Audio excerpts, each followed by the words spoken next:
And let's go ahead and share the agenda because we're excited. We've got lots of things today. So, Yadira, I want to make sure too on the set, if Bobby's not on, I want to make sure that we're good with the sections that she's going to do. Okay, so Bobby was going to do project overview. So So and if we'll she's just wait not on on at her. that point, we can jump to me and then we'll Yeah, go back to her. Okay. sounds So great. go ahead, Yadira. It is yours. Good morning, everybody. I'm so happy to see you all. And as you guys already know, and we were making fun of Leah for just jumping in and being stress-free as the meeting today. Look at her. But we are taking we are taking over, and we are just basically starting with what we already have. And Leah lived a really good set for us to follow, and she's amazing. So with that in mind, and we're just going to go ahead and get started. Welcome, everybody. This is our Teach Los Angeles Regional Collaborative meeting. And I'm going to go ahead and let everybody introduce themselves. I'll go ahead and start. I am Yadira Arellano, and I am the coordinator for Teach El Camino, and I am also part of the Strong Workforce, and I'm going to be helping with this project. And then we'll have Renee. Yadira, you're too kind. Yadira is the lead of this project. Okay. And I am her assistant. So I want to make sure that that's obvious because we all know my personality is big. And so I want to make sure from the very beginning that it is totally tangible and obvious that I'm here to support Yadira on this journey. And so even though I'm loud, she's our main leader, everybody. So welcome. I'm thrilled to be here today. Renee Marshall, education consultant. Love working with the LA region. And I'm just thrilled to be able to continue to work with everybody, and especially excited to be, on this version of things. One thing I do want to mention, within our survey that we did about the monthly meeting time and date, one person in their comments asked if this meeting was going to replace the SWP meeting. And what I just wanted to let everybody know is from here out, we're not going to have SWP listed in the title of this meeting. And the rationale for that is with this round of funding, we had 2 colleges that were not included on our list within the funding, but asked to be involved in the project. So we don't want this project to be contingent upon funding with SWP. Right. So from here out, this is Teach LARC. So just so everybody knows, if you don't see the SWP, this is still SWP, Right. but we're doing it in an inclusive way. So we're not going to call it SWP, but just know it's the same as it was before, just with the mindset that we know 2 colleges do not have funding and we don't want them to think they're discluded. And along that line, if anybody else in the region wants to be involved, please invite them. This is an inclusive group that we'd love, the more the better. So let's go ahead now to Doug. Why don't you introduce next? Good morning, everyone. I'm Doug Huey, full-time faculty at Mount San Antonio College, which is in Walnut, out by Cal Poly Pomona. I teach the 2 education courses there, Education 10, which coincides with Education 200 on the CID network, and then Education 16.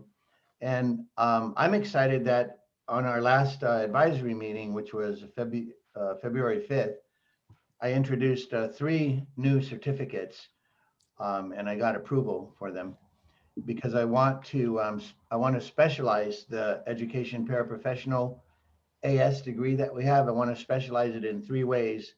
One is with dual language learners, another is with special needs children, and another is with cultural diversity and Wow. understanding. So that's an exciting change that's happening at our college. I'm rather new to these groups, very excited about being involved. And I guess that's it. I'm not the director of our teacher preparation program, but I was formerly for 6 years. And Keiko sends her apologies. She has another meeting this morning, but I'll cover for her and bring her back any information. Do you guys know Keiko, by the way? We do not. I don't think do we? Have we? Yes. Okay.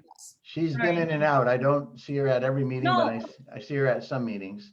Yeah, she So, participated in the virtual workshop series. Okay. That's how we got to know her. Yeah. I'm not good. I'm not very good with names until I put a face and then the name together. But yeah, she's the current coordinator of the Teacher Preparation Institute. She's pretty young. I'd say she's probably in her 30s, and a lot of energy, a lot of great ideas. We have 2 collaborations going on with outside agencies data collection, tutoring for LA Unified. So a lot of stuff happening. So I'm very glad to be here. Thank you so much for having me. We're glad to have you, Doug. You're like the relay to our meetings. I'm just so excited that we have Doug because he's EDU.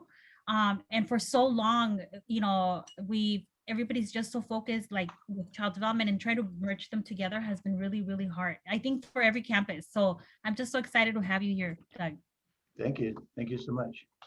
And Doug, go ahead and pass it to anybody Yeah. you'd like to next. Do what? Pass the introduction to whoever you'd like to next. Okay, I choose Megan. Oh, for a second, I thought there was a second Megan. I was like, oh, which one? And I'm like, no, that was yesterday. That was active. It's the vaccine kicking in again. Yeah. Yes. Megan, Long Beach City College Teacher Preparation Program. Just so happy to be here and see everyone today. Yes, I did get the vaccine dose number 2 yesterday, and I am feeling it. So long story short, I get to help coordinate our teacher prep program in our education section of our reading and teacher prep department, and working to collaborate more and more with our early childhood and their department. And I teach the education fieldwork class that aligns with the CID one. And I recently wrote an ed tech class that starts next semester, as well as 2 stackable certificates that lead to our AAT elementary teacher ed. So I'm very excited to see where those go. Happy Friday. I'm thrilled to say that Nice. somebody in our TPP network wants to make a stackable certificate. And I literally was like, oh, you need to talk to Megan. So thank you, Megan, for all the leadership that you are always willing to give and the mentorship you're willing to give. I knew I could send that person your way and you would accept them. So thank you. And Megan, who do you want to pass to? I pass to Michael. Hey, good morning, beautiful people. Good morning, Michael. Hello, hello. Yeah, I was I'm just trying to get things rolling. I'm the career pathway coordinator right here at Pierce College. I assist students with internships, job placement, do a lot of business engagement, working with this grant. Been working with it for quite a bit of time with everybody else. I collaborate with our child development department and as well as our education department. I'm trying to find the best ways to assist students, to get them trained, to get them employed, etc. So thank you for having me.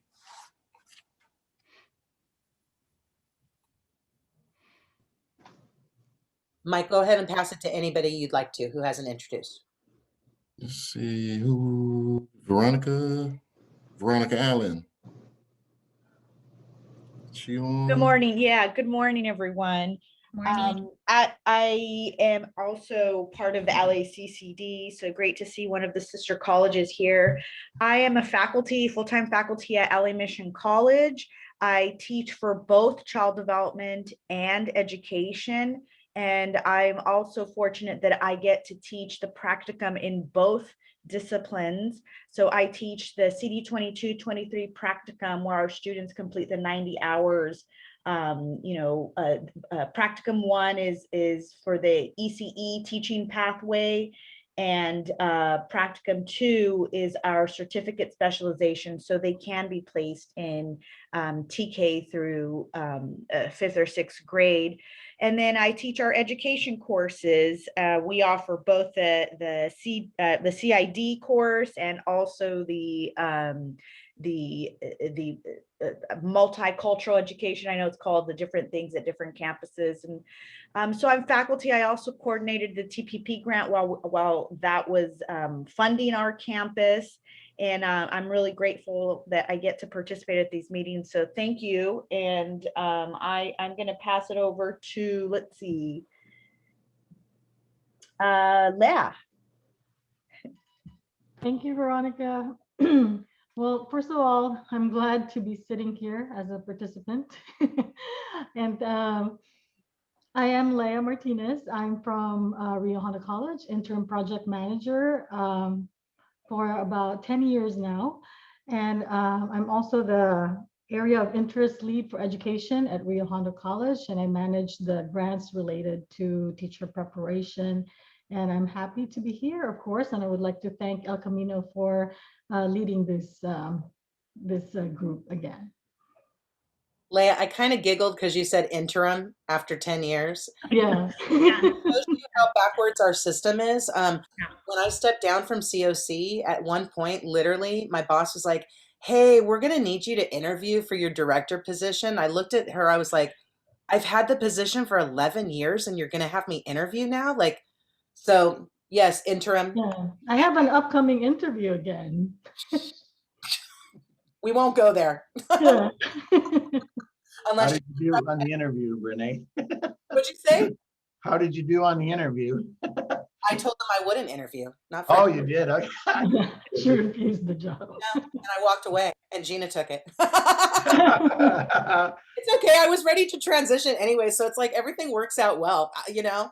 Nice. Yeah, totally. And I think we're still waiting for Colleen. Is that right, Leah? I don't know who you were going to No, Colleen is here, so I'm gonna pass it to Colleen. I saw her. I'm here. Happy Friday, everyone. My name is Colleen McKinley. I'm the Director of Educational Partnerships and Programs at Cerritos College, and that department is lucky enough to house Teacher Track. So the Teacher Track Director is one of my many hats that I wear. I also oversee our Campus's Promise program, dual enrollment, articulation, but Teacher Track is where my heart is. So I'm so excited that we have this project, that we will continue to collaborate. I hope to bring in more of our faculty that are involved.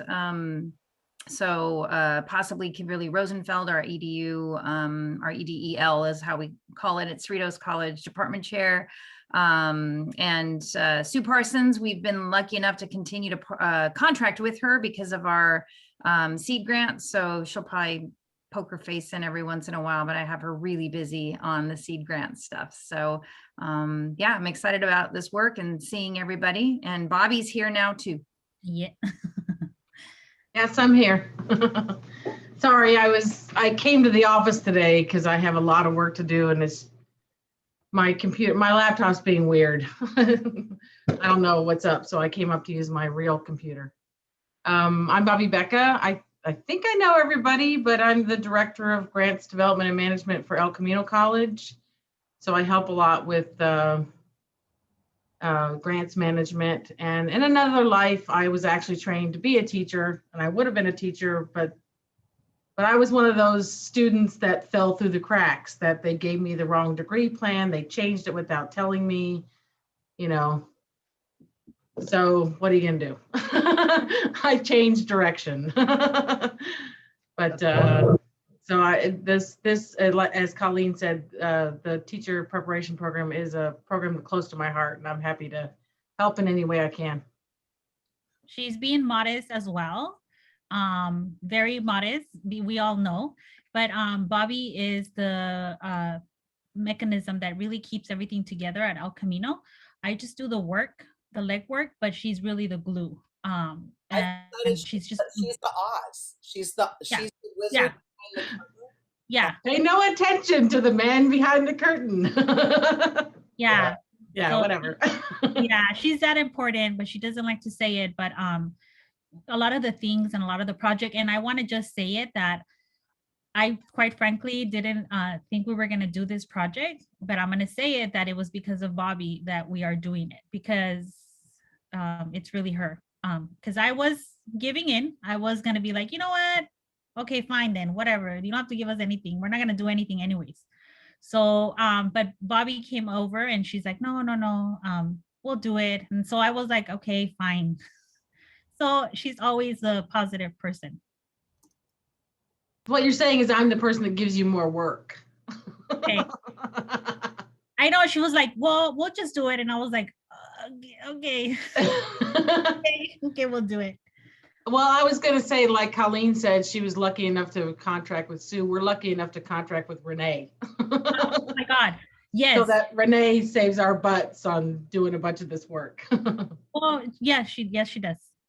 Oh, you guys, I didn't think Marini was going to be able to introduce, but she said she can. Oh, yay. Okay, Marini, I'm passing it to you. All right, Bobby, thank you. Good morning, everyone. I'm Marini Smith, and I am faculty at West Los Angeles College. And like some of you here, I teach both child development and education. I teach in child development, I typically teach CD 44 and 45, which are geared towards special education, and then whatever other child development courses I am honored to teach. And then I also teach the Education 1 Introduction to Teaching, the CID course. On our campus, we have both the Strong Workforce Grant and also we have a Title V grant. So I'm the Title V STEM Teacher Prep Coordinator and the Child Development Club Advisor. So I'm just really glad to be a part of this group because we need to keep our programs alive. So thank you for having me. Thank you, Marie. Yes, thank you. Excellent. Well, let's go ahead and start off with our project overview. Bobby's going to talk just for a few general minutes, kind of about what's going on with the project. Also, I hope it doesn't seem strange that we start off with introductions, knowing that we want to operate as an inclusive group, that people can join us at any time. We're going to keep introductions as a standard part, even though we all know each other, because as new people join or even people pop in for one meeting, we want them to have a contact with who all of us are. So, okay, so Bobby, let's go into the project overview.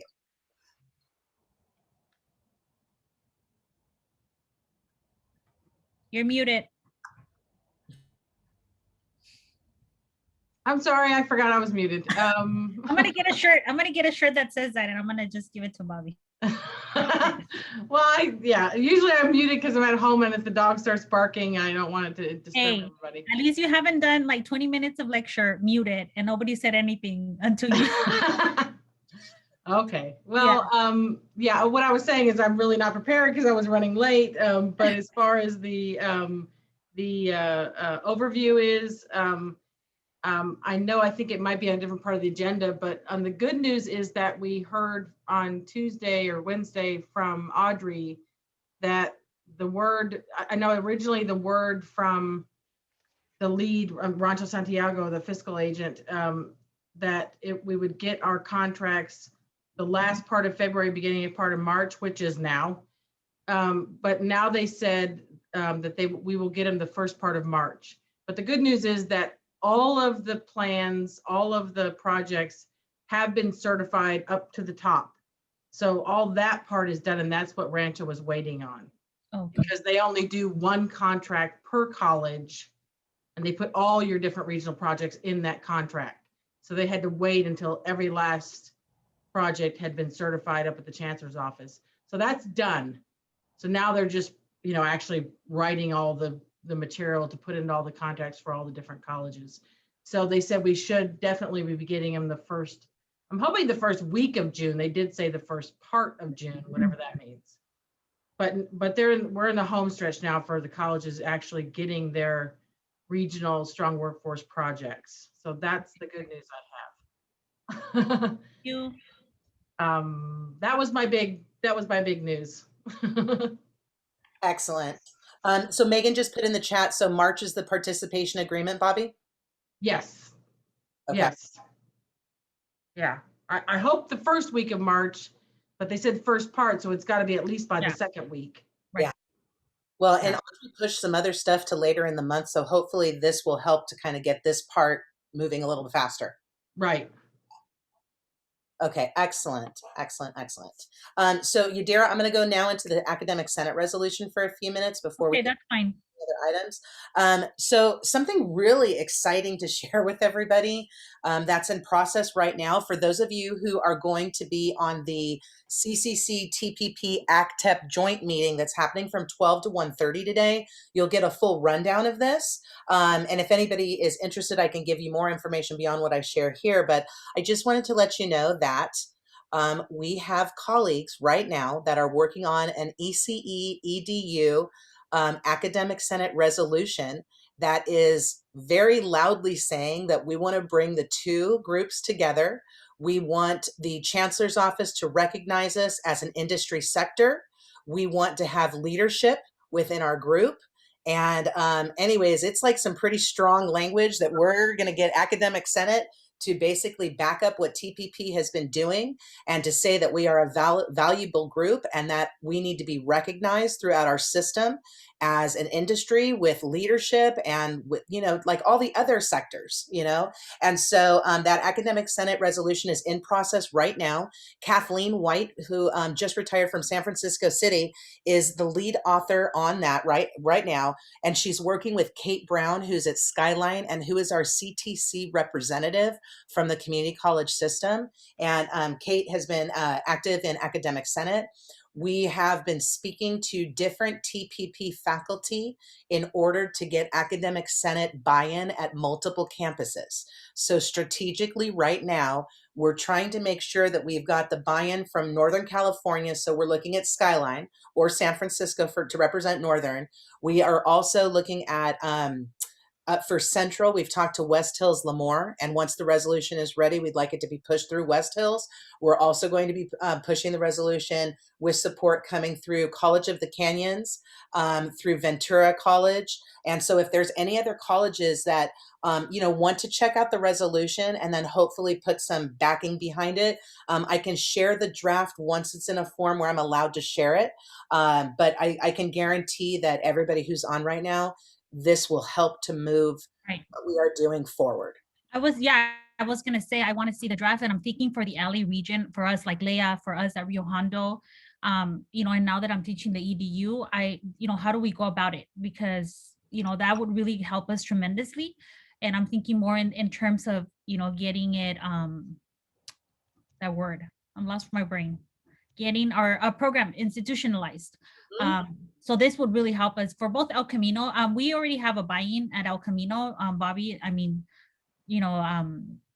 Janet will absolutely back us up. But for Rio Hondo, Leigh, I'm thinking if we can take this very strategically, you and I, and I know we're walking on eggshells there, but it's okay. Like if we can just strategize how we're gonna approach it, so that even if I have to do the work on my end. We need to start with the dean, I think, okay, and get his buy-in. Okay. And then with the seed grant, I think they're starting to notice our program. Okay.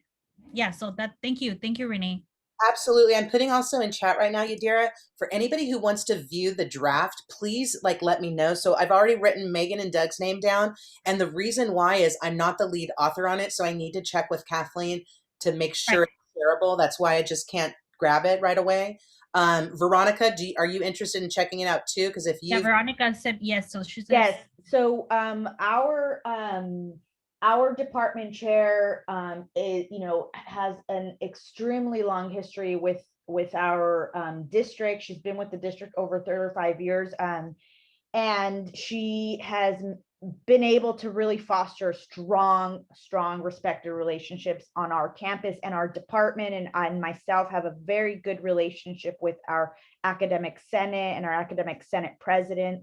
I think if we're able to see the draft and come up with our rationale and support for it, I think that our campus could be very vocally supportive of the resolution. Excellent. Okay, I will get it to you once I can, Veronica. Okay.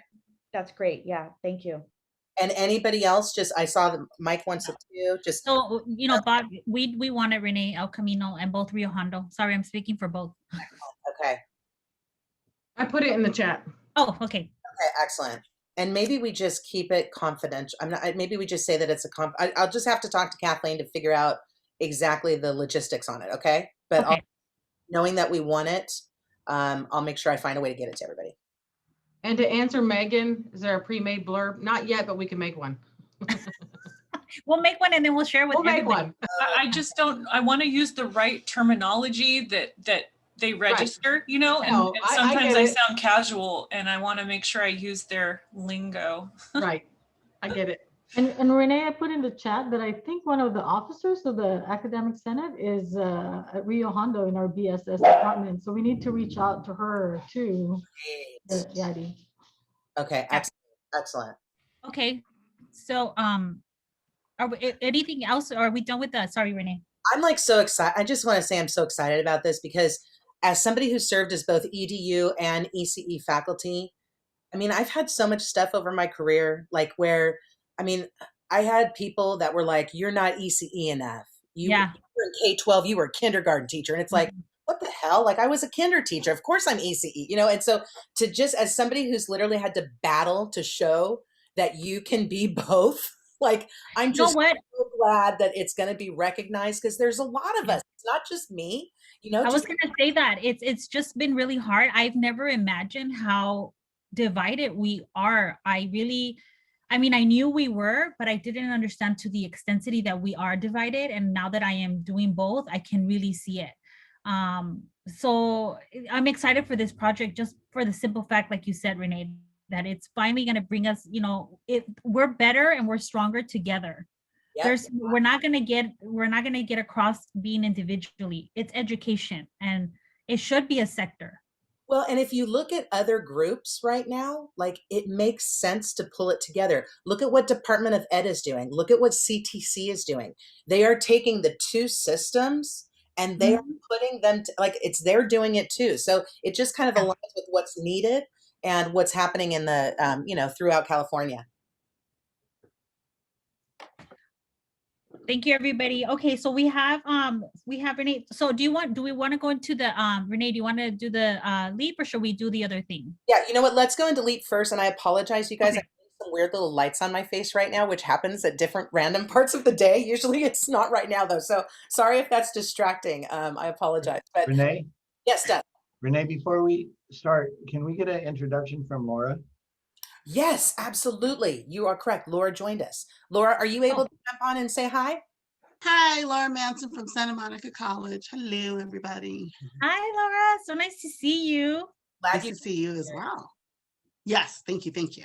Absolutely. Laura, we were just talking about, there's an ECE EDU resolution coming out very shortly, and it's going to be happening through Academic Senate. And so I can't officially share it yet, but I should be able to soon. And so once I can, I'm going to share it with everybody in the group, and, you know, hopefully we can help to push it on our campuses and, you know, just do whatever we can to get that going. So That's exciting. I know, isn't it time? You know, that's great. Excellent. Okay, so I want to talk for just a few minutes about our LEAP project. One of the things that I think is was loud and clear from everybody doing the survey is they want LEAP to be part of this meeting. So moving forward, Bobby, Yadira, and I are going to structure our meeting where there will be up to about 30 minutes of LEAP time every month during our meeting and planning time. And so I'm really excited to continue that with you. But I wanted to check in to get a general sense from everybody what direction we would like to go moving forward. I'm sorry, can I fix my light real quick? Yes, please. Just give me 2 seconds, you guys. I just have to go off video. Okay. Yadira knows what I'm doing. I'm sorry, Renee, I don't want to laugh, but everybody has You're you know, yeah. What happens is, oh, see, I didn't get it 100%. What happens, everybody, is when the lights start doing that on my face, I have to take a garbage bag and tape it on my window.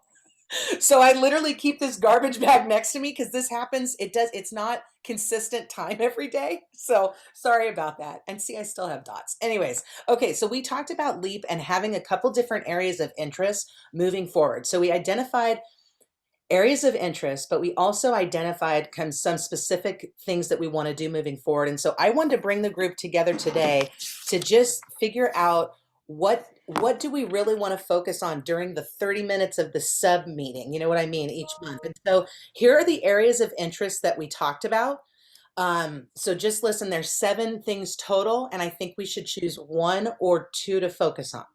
So we talked about special education being an area we wanted to work in. We talked about paraprofessional opportunities, including degrees and certificates.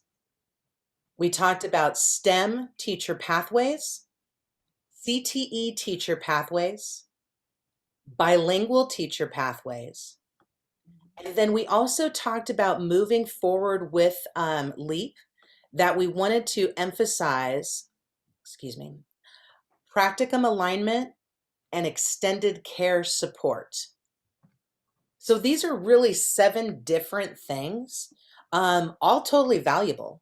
But I just wanted to get a sense from the group. Next month, when we have our group meeting, let's look at one of these areas that we want to focus on.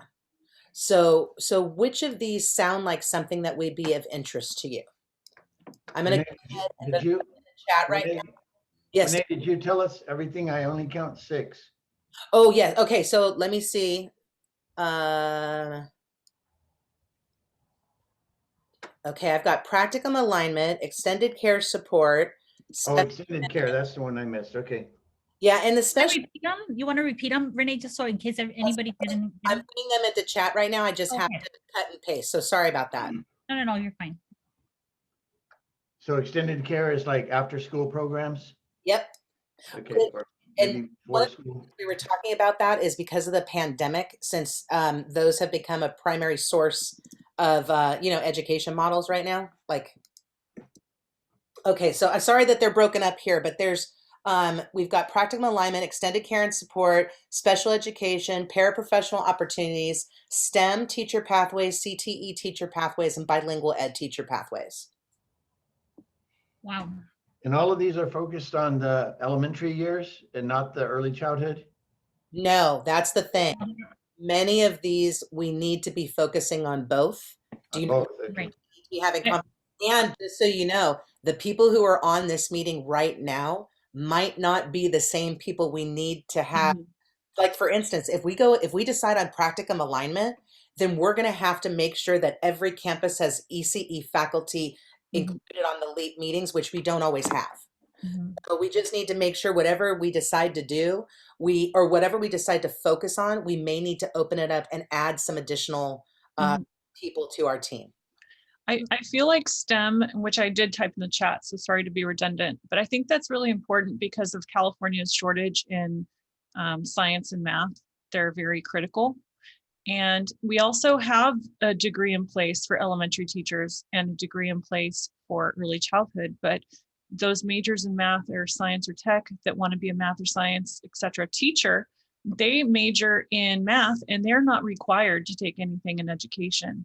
And one thing we talked about at our ACTEP board meeting yesterday was this big dream of eventually working together with all different groups to create some sort of like focused pathway, minor or certificate for, secondary teachers.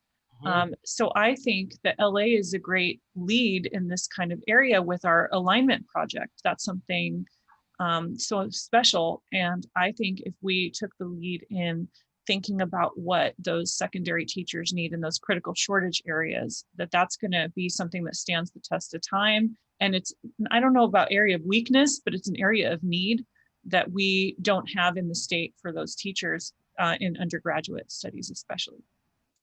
I wanted to say, thank you, Megan. I do agree with you. But I also think I'm going to advocate for the practicum alignment. I do not teach practicum, but I know that it's an issue. I'm not that it's an issue, but a lot of our students do struggle to get that class and to finish it. And then some requirements are not the same in all the campuses. And we do have a lot of child development students and our departments are child development. So I would also advocate to have the practicum alignment. And I mean, they're all important, but how do we prioritize them? I mean, do we do like a, one meeting, 1 month we focus on one of them and then the following month we focus on another one? If you want to do practicum alignment, I have to be honest, I feel like that needs to be a separate thing on its own. I'm sorry because I know everybody wants to be included within this, but practicum alignment is going No, but it's true. most of us who are on right now, plus a whole nother group of people that don't normally attend. Right. So, yeah, and I'm sorry, I don't want to interrupt you, but I know that education and child development both do fieldwork hours for courses, Right. but I think that I'm going to, chime in on what Renee is saying about, for now, keeping them separate. Within districts, practicum is extremely controversial and sensitive. Just in LACCD, we have 9 campuses, and per campus, it varies from the amount of students that are in a child development or ECE practicum course, anywhere from 15 students per course to 25 or 30 students. Some instructors physically go out and drive and observe their practicum students twice per semester. And there are some very big implications in terms of instructor assignment and administration's expectations for enrollment and the workload. Some campuses might have a 4-unit practicum plus a seminar. Some campuses, might have an 8-unit, distribution between the instructor and student. So I think that is it's very unique per campus, per college, per district. And I don't think we should be combining that aspect of ECE, child development, and education. You know what's interesting, Veronica? In the chat, Megan has put a couple things too. She's saying maybe the practicum discussion, the practicum alignment discussion would be better suited for the ECE COP to do more of it at a statewide level. So, and also mentioned maybe Tri-State ECE is working on this. So do you think, because I know the practicum is tricky. Yeah. It's tricky. Yeah, and I mean, I think it's good to be informed as a group what we're all doing as counterparts or colleges across Southern California. That's wonderful to inform each other. But I think that campuses are going to be very, concerned about the potential of doing some kind of alignment that's, regional or statewide, because it's really unique to each campus and program. Yeah. I think You're it absolutely right, Veronica. when it comes to alignment also, like because I can't align anything when I'm working with you guys since I'm not faculty right now. And so I look at it like I'm trying to like guide the process, but the reality is each campus will need to do that work on their own. So part of me is like, we have discussions and conversations, but in terms of the recommendations, that's up to each campus if they want to implement them or not. So I see Laura has her hand up. Laura, what did you want to share? I just want to share, I'm on the CTC peer review design team. Excellent. And this topic came up. And just so you know, Tri-State EC and the Chancellor's Office, Veronica, is represented. And we were very clear about some of the asks that, we're talking about the bigger picture of this peer review, but what are the components?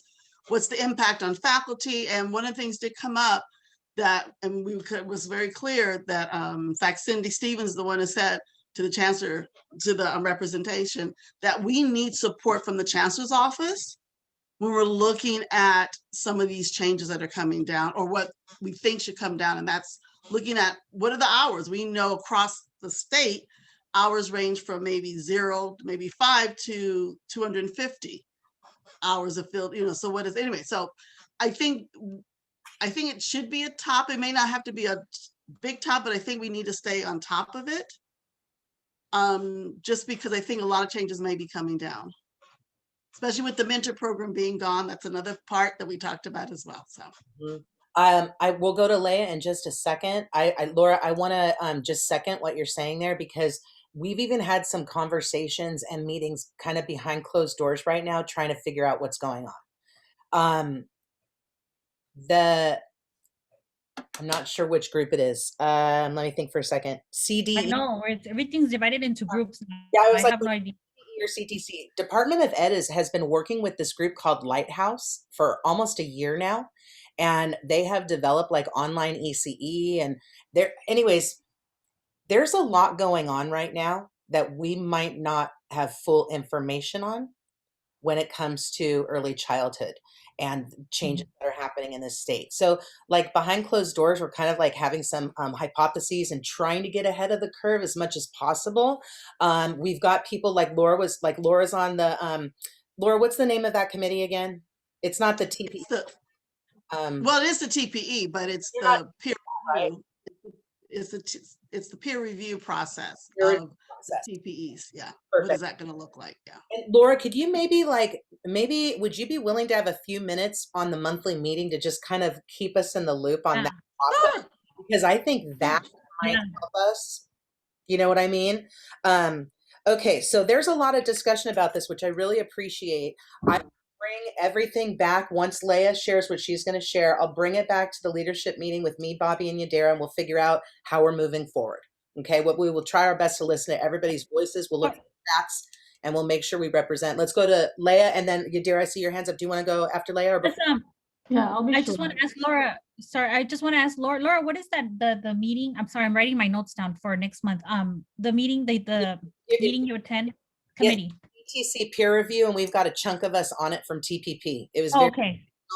That Rachel's on it. Like we've got a good amount of us on it. Okay, but what is the name again? ETC? It's It's this peer review. It's I'm like, on the peer review, and then it's all called the design team. So just Okay. it's the TPE design team, and there's the group for the peer review process, and then there's the group for the TPAs, the teacher preparation assessments. Okay. So it's like two different, and the peer review just started, and then I believe the TPA people start next week, I think. No, but I'm so glad that you guys are part of it, because we do need to be informed. And so Laura, if you're okay with that, sorry, we're just like, we're gonna add you to our agenda next month. We'll communicate with you via email, but it'll be great if you can share with us whatever updates you have next month. Definitely. Yay. All right, sorry, Leah, go ahead. It's okay. I just want to first agree with everyone's conversation about separating the practicum, mainly because of its complexity, I think. But I would like to chime in about advocating for STEM, because first of all, there is the critical shortage there. And second, because of the fact that, well, we're really busy right now with recruiting for the SEED grant. And I can see that there are so many students that are in math and science in STEM areas that are so interested, and we're missing out in actually providing support for the students because we don't have a pathway or a specific pathway for them. So that's why I really want to advocate for that. And of course, I also think about the funding too. I think they would appreciate it if we also have a focus on STEM or CTE. That's it. excellent. Thank you. It's such a good point, Leah. Sorry, I'm taking notes because I go back and forth. I have to be honest. In my gut, I feel like STEM or special ed is one of the two areas we need to go in. And I honestly would like to just go into both. And so, but I'll bring it back to Yadira and Bobby, and we can we'll go through all the comments and make sure that we're really representing what those people who are on right now have decided we should do moving forward. Well, I think Leah makes a good point in that the single subject students get lost. Well, and maybe that's it. Maybe we just look at our single subject students. And most of those are going to be in the STEM areas, STEM or CTE. Yeah. And they don't have someone advising them on the proper pathway to take to becoming a teacher, even if they've told someone they want to be a teacher. Yep. Actually, can I add to that, Bobby? Because I had quite a involved discussion with Janice Perry, really looking at the CID 200, because I was amazed that they don't even want you to include secondary subjects in there. And she clarified that for me. And I was like, wow, really? Okay, well, that's cool. I mean, yes, but we should have one for a single subject too. Some kind of class that specializes. And I know that some campuses do, but it's not every campus. And I think it probably should be every campus for a single subject. I wrote this awesome math and science for future secondary teachers class when we had the Mitzi money years ago. And my kids never once ran it. I literally have an awesome, I think it's 2-unit, and they can either do tutoring and working with kids in TK through 12, or we even had a contract with our Mesa department. So if they wanted to be future college faculty, then they could be doing those times with the students at the college level. It was so frustrating that it didn't run, but it was at a time where the college is like, we can't do anything new. So if anybody wants to look at it at some point, I can pull that class. I was just going to ask you if you'd be willing to share that. That sounds awesome. And it was written by my friend in Mesa. We wrote it together, and she was a director of Mesa for 20 years and dean of math. And so it's solid. I would love to look at that if you are willing to share it. Absolutely. I was going to say, I was one of those single subject majors. Yeah, and we lost Bobby, so we can't. Yeah, and I did take those classes, like how to teach science in the elementary school, how to teach math, how to teach. Yeah. It was by design, Bobby. We knew what the fate knew what great work you would do later as a grants coordinator. Okay. Now, Leia's going to talk for a few minutes about our LEAP final report. Leia, do you want me to stop share here so you can have the screen? Leia made something awesome. as we know. Leia, you're... I can share it, Renee. Uh-oh. Okay, let me see if I need to... They didn't make her co-host? Sorry, I don't know why I'm not getting co-host as an option, so I'm gonna make you host, and then you're gonna have to make me host back, I think. I don't know why I Okay. lost co-host ability, so. Yeah, who's hold? Oh, I great. upgraded my Zoom this week, so I'm still kind of learning this new version now that I kind of updated stuff. Where is it? I had it. So Renee, I think we shared this with everybody last time, right? Oh, Can you guys see it? I was thinking that we hadn't, Leia. I apologize. I don't think so. I don't, did we? Okay. Well, yeah. So it's actually housed right here in our Teach LA website, and it's right now it's under news and events. So that's where you can find this. Ah. Okay, so Renee actually put together the report, and I just put it into a flip book, so you know it's easy for us to navigate, and it looks nice. So, what do you want me to talk about this, Renee? I thought I was just gonna share it. No, I just wanted to make sure that everybody knew that it existed. Okay. Format. Yeah. So that way, if they want to share it with anybody on their campus, either their colleagues or administration, or it looks so much nicer when it's in this format. So I just wanted to make sure that everybody had that awareness and can make sure they can utilize that link easily. And I know we have a few edits on this that we still need to put in this on this report, but so I just want to make sure that you know that, because I know some people had suggested some edits before. It's not reflected on this one yet. All right, so any questions and where it is, and I can also share the link on the chat. Thank you, Leia. Thank you, Leia. That's awesome, Leia. Looks really nice. I'm telling you, I think you should have been, Leia, you should have been like a design. You should maybe do a class on how to use technology in your classroom. I know.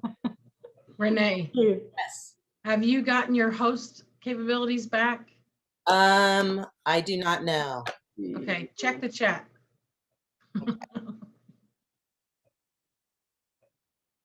I don't. Yes. Oh no, I'm aware of that. Thank you. Okay. Okay. Okay, I put you back. Yes. Okay. So we are good. Thank you. And Leia, did you put it in the chat? I'm gonna put it right now in the chat. Yeah. Perfect. Perfect. Perfect.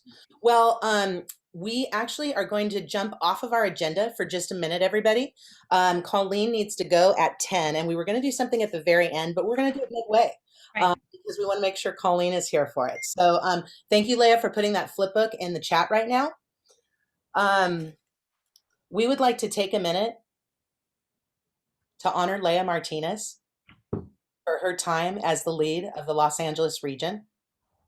Leia, you will be receiving this in the mail. It is a beautiful award that says Teach LARC Excellence in Leadership Award presented to Leia Martinez on February 26th. Sorry, I'm trying to get it here in the thing so you can see. 26, 2021. And Leia, we are so grateful for you and everything that you have contributed in the region. You are just, there we go. You can see it better now. There we go. You have just been this stellar person who throughout the last couple years has just created something beautiful and useful. Right. And we're more powerful, we're better because of you. And you're somebody who always, you're very quick to give like kudos to other people without taking it yourself, Leia. And so Leia, we have this award for you today, the Excellence in Leadership Award. We also have a pretty substantial gift card that we're going to be giving you today as well from everybody on the team. And then I also wanted to mention to you, Leia, this is not only, this is not only the beginning No of crying. I know, sorry. Right. This is not only a one-day award for Leia. This is the establishment of the Leia Martinez Leadership Award. This award will be given in our region annually to somebody who contributed outstanding leadership in the Los Angeles region. And so Leia, your contribution will not just be noted today, but every single year we will honor you and what you have started with our team as we elevate other leaders in the region who are consistently doing good work. So Leah Martinez, I will be sending this in the mail to you tomorrow. And we are so proud of you and everything that you do. And we are so incredibly grateful to you. And I want to give the mic over if anybody else has some words they would like to say as well. I do. Can I say, I was gonna say, thank you so much, Leah, for your leadership, for always being there, for making this group stronger. I do feel that we wouldn't be where we're at if you hadn't taken in the role and the way that you made this group and just so welcoming to everybody and open to everybody and the inclusivity to everybody. So just wanted to thank you. I love you as a friend, that I that you're my friend. I see you as a friend, but as a professional as well. Just the dedication and the positivity whenever things turn down, and the face that you put up, even when things are not the best. So I take that from you. Thank you so much. We can never do what you did, but we're trying. Thank you. I'll say something before I have to jump off. Coming in the background, I love it.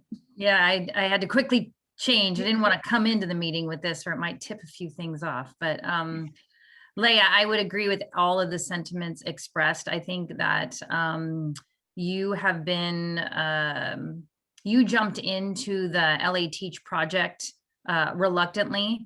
You wrapped your arms around me when I was jumping into the very big shoes of Sue, and all of this strong workforce funding was coming. And I remember you and Bobby and I like trying to wrap our heads around it. And you distinctly said, Cerritos usually would take the lead on this. And I was like, I've been on my job for like 3 weeks, so I don't think you want that to happen. So you're like, well, I guess it's me then. And you took it on and probably cursed that day for many, many years. But I hope that you can now look back and see what you built, and that stepping up as a leader, you had such an amazing impact in this region. So articulate, Colleen. I know. I so envy you all the time you talk. Thank you. Next time I want to say something, I'm going to say, Colleen, can you translate it, please? This is what I want to say. How can I say it? This is what happens when you become a manager. You like on the fly, just come. Actually, it's not a manager. It was being a principal. Like that was training ground for tongue fooing is what I call it. You know, you just get good at it. Yeah. What I'm going to do next time. But I'm so glad. Thank you so much for waiting to present this to Leah before I have to go to my next meeting. And congratulations, Leah. Thank you. Thank you. Leah, would you like to say anything? Yeah, so of course, I didn't expect this at all. I don't think I really deserve this. But well, thank you so much for recognizing the efforts that I did for our collaborative. I know I was supposed to act surprise Renee because you tipped me off early, what was that, 2 weeks ago or something, but I don't think I can pull that act now. But anyway, seriously speaking, I would like to thank everyone for giving me this opportunity to lead this group. It wasn't always easy because we always had to prove ourselves to a strong workforce that we belong here. But we made it for 4 years, and I think the accomplishments that we made, we're really proud of that, and I'm really proud of it, and it is my pride and joy. And I would always remember all the times that we've had together. And so thank you for this reward. I'm not retiring anytime soon, and I'll be here to support all of you. Thank you so much, Renee. I know Renee, Bobby, and Yadira, I know you guys were the mastermind for this, so special thank you for you too. That's it. Renee did all the heavy lifting. As always, I Renee. say, and you can't retire yet. You're still interim after 10 years. I need to be permanent first. You have to become the permanent first. Thank you, guys. I know there's a meeting ahead of us, so. Excellent. Well, Leah, we just appreciate you so much, and thank you for all that you do. Colleen, we know you've got to get off, so have a good rest of the day, and I'll see you later today. Hi, Colleen. But thank you for everything, Leah, so much. We Thank you. appreciate you and respect you a lot. And so we're Yes. so grateful for you. Thank you. Okay, now we need to go into a contract update, NOVA update, and reporting updates. Now, I'm going to go ahead and, or actually, maybe I shouldn't share screen. Bobby, did you want to share screen for any of those or not? No, you can go ahead and put up the agenda again. I was gonna say, I already did part of the budget update. But I am coming up with a template for you guys, similar to what Leah had for the reporting, trying to make it easier for everybody, especially since, you know, in so many ways, our project has been reduced to, you know, bare minimum. Of course, we're still doing work, but I'm trying to make it least time consuming as it can be for you guys. So I'm coming up with the template for you to fill out so that, you know, every time we have to do a quarterly report, it's not a big, huge, hopefully not a huge ordeal for you. So that'll be coming in an email later, all the reporting stuff. I already gave you the contract update. So we will be getting contracts 1st of March. Bobby, have you got reporting dates yet? No, Okay. no, that's what I say, that'll be coming with the email about the reporting template. Okay.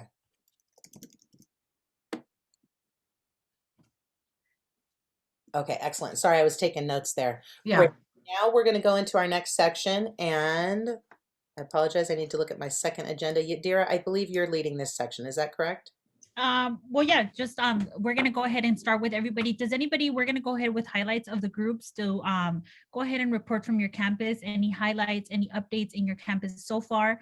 I guess we'll go ahead and start. Should I start with El Camino and then we'll move forward? I think that's a great idea. Also, as people are updating, would you mind sharing when your semester started? And then also, Right. if people are able to quickly say when your spring break is, that would be helpful as well. So I'll go ahead and get started with El Camino College and the Teach program. So as you all know, we started the semester on, God, I forgot. Everything's so blank to me. I taught 2 in the weeks, winter. right? I think Yes, it was 2 weeks ago. So February 12th, I believe, or February 14, 16, I don't remember that we started the semester.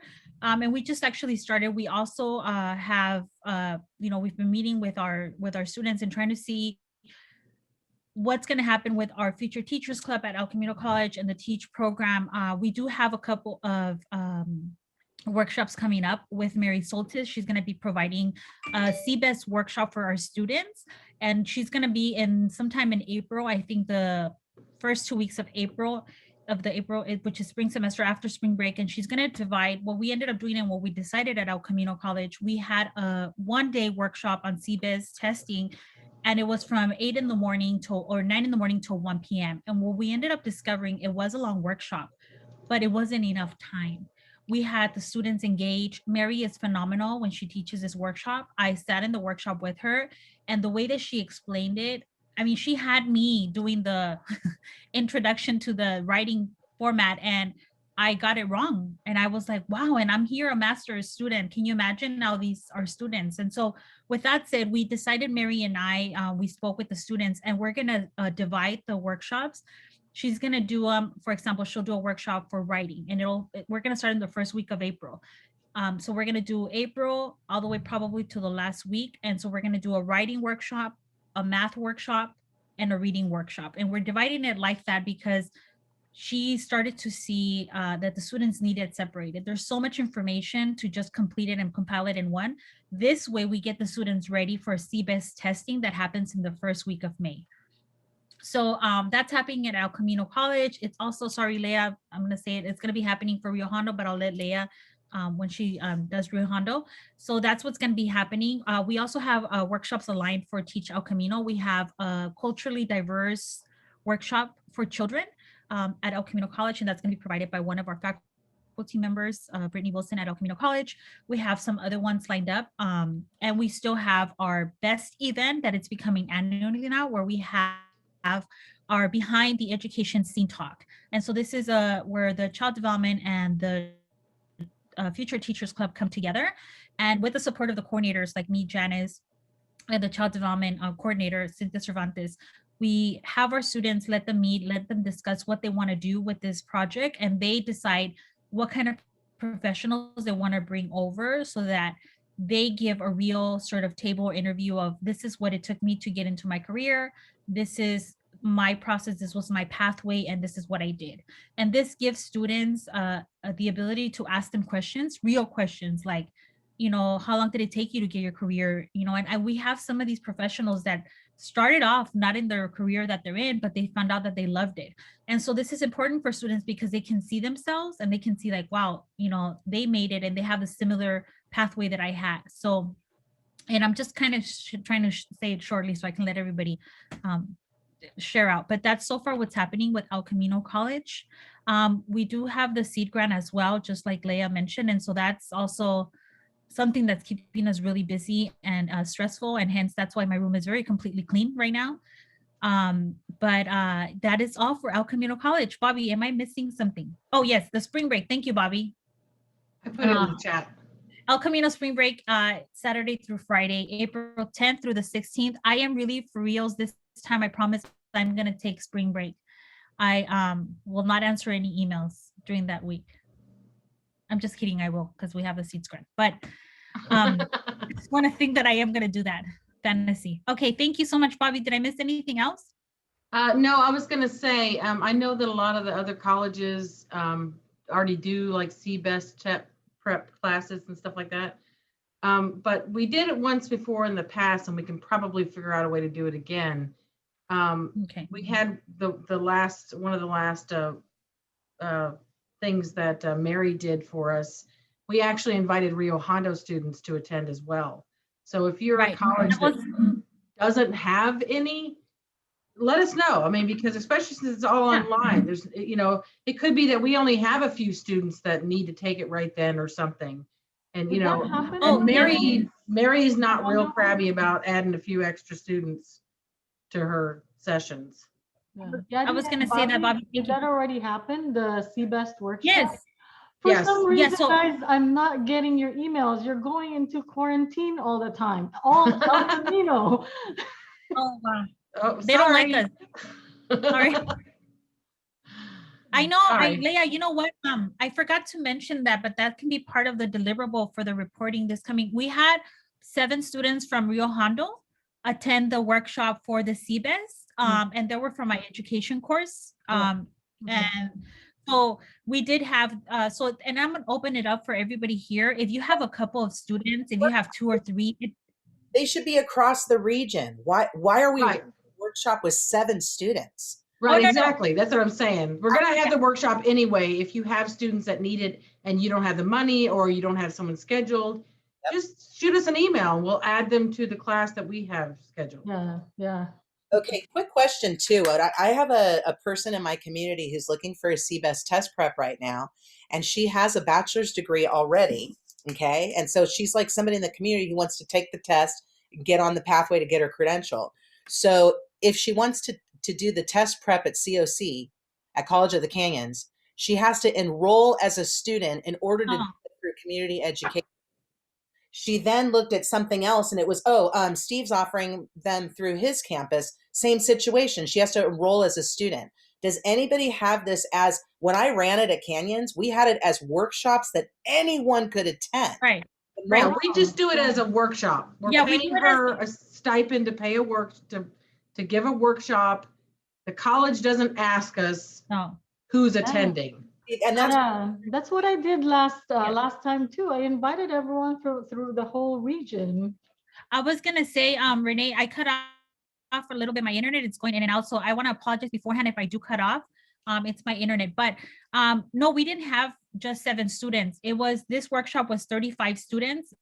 It was El Camino and Rio Hondo. But I'm gonna open it up. If any of you who are here, even if it's Santa Monica, if it's Mount Sac, once I create the flyer with Mary, I will send it out to the region. And if you guys have a couple students that want to join us, we do not mind it at all. But we're dividing it in subgroups just because it's easier for the students to understand and to comprehend. And the whole purpose of it is that we want the students to take the CBEST in the first week of May. Now, I'm trying to figure out a way, and this is where our seed grant is going to come in, but the cost is $41 right now for students, I think so. And so trying to see how we can cover that to encourage our students to take the CBIS the minute that they're done with the workshop. I don't think we can cover the testing costs because then looks as a gift of federal funds, so it might have an issue there. I did just look into that. They said no. I always made sure No. the CBEST test prep, like the test prep, there's no associated cost for the students attending. And I know, and this was with face-to-face time, so it's different now, but I would take some money to buy them a guide that they could then take home to study with. And then they would Mm. report once they've taken the test and passed it. I mean, it was definitely not like ideal. But you know, the more barriers that we can pull down, the better. Yeah. Okay, I didn't know that. Okay, thank you though. And if anybody wants CBEST, CSET, RICA people, I've got them already, and I've got good people that can be easily contracted and that have successfully been running these before, and all of them are EDU professors, so they're legit. Okay, thank you. I know we took longer than usual. Sorry about that. You want to go ahead? So that is for El Camino. We'll go ahead with Rio Hondo. Hello. Okay, Rio Hondo. Right now we're very busy with the seed grant. That seems to be the only thing I'm talking about these days because that's what's occupying our time. So we've done a lot of information sessions for both mentees and mentors. The main mentoring is the main component of the seed grant. So we're actually recruiting teachers right now. Not only from the community colleges or not, well, actually from our community college, Rio Hondo, and then from the K-12, we've been reaching out to our K-12 partners to encourage their teachers to become mentors. And so far, we've got a really good response, and we've had some really good info sessions, and people were interested, students were interested.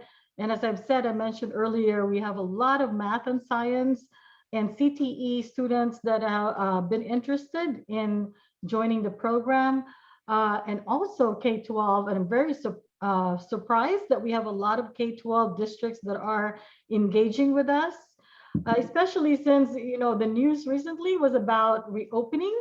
So I thought, oh my gosh, what a bad timing for us, because, you know, that would be their priority. But actually, a lot of our K-12 teachers are really interested. So we're really happy about that. And also at Rio Hondo, I am fortunate enough to be invited as the, you know, area of interest lead for our guided pathways initiative. So we created a Canvas shell so that we can include all education students in that Canvas shell, and we can do our announcements through that Canvas shell, and, you know, also give them resources that they can use. And so I'm also inviting other students that are from other disciplines into that Canvas shell. And I think that's pretty much it for now for Rio Hondo. Thank you, Leah. And then will you pass it down to anybody that you Megan, because I can see her on the screen. Sure. I also have an announcement about a Canvas shell. We called ours the Teacher Preparation Program Student Community Hub, and it's kind of long, but we've invited our counselors from early childhood and EDU, because we're different departments at our college. We have linked to a welcome video, our Future Teachers Club website where students join through Student Life, volunteer opportunities, and we've invited the Career Center counselors and all the teachers on the AAT that especially teach a class for teachers. So the geology, you know, earth science for educators teacher, the Chem 4 Phys 4 for teachers class, you know, the early childhood that's on the degree. And that way we can kind of make sure they're invited to do announcements. And so we've had a lot of great job announcements recently that we share. So our next plan is to go to our counselors and, you know, do a big push out of this and say, hey, do you know we had this since the fall? We know that in your counseling sessions to make an ed plan, you don't always get to ask every student if they want to be a teacher, if they're a math major, science major. So we want to do an announcement and kind of make it like the soft launch is over, big launch now. And I'd be happy to show anyone the Canvas page. I don't know if Leah I'd love to see yours and see what I could add. But we also have an unpublished discussion because one of our difficulties has been with the relatively new AAT for elementary teacher degree.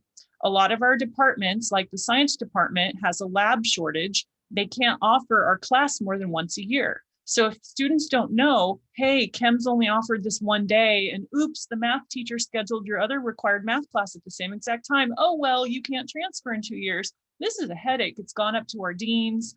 Everyone's frustrated. So we've moved a discussion that's unpublished to the students, but the faculty and counselors can all see when we're planning for fall 2021, what time are you planning your class?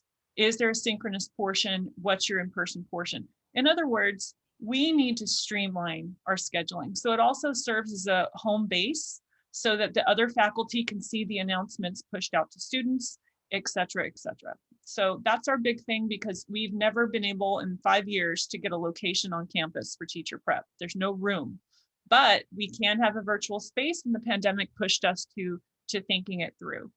Our other announcements are we can't continue our awesome mentoring program because of funding. Our new local guidelines, et cetera, don't allow student stipends or time cards or pay.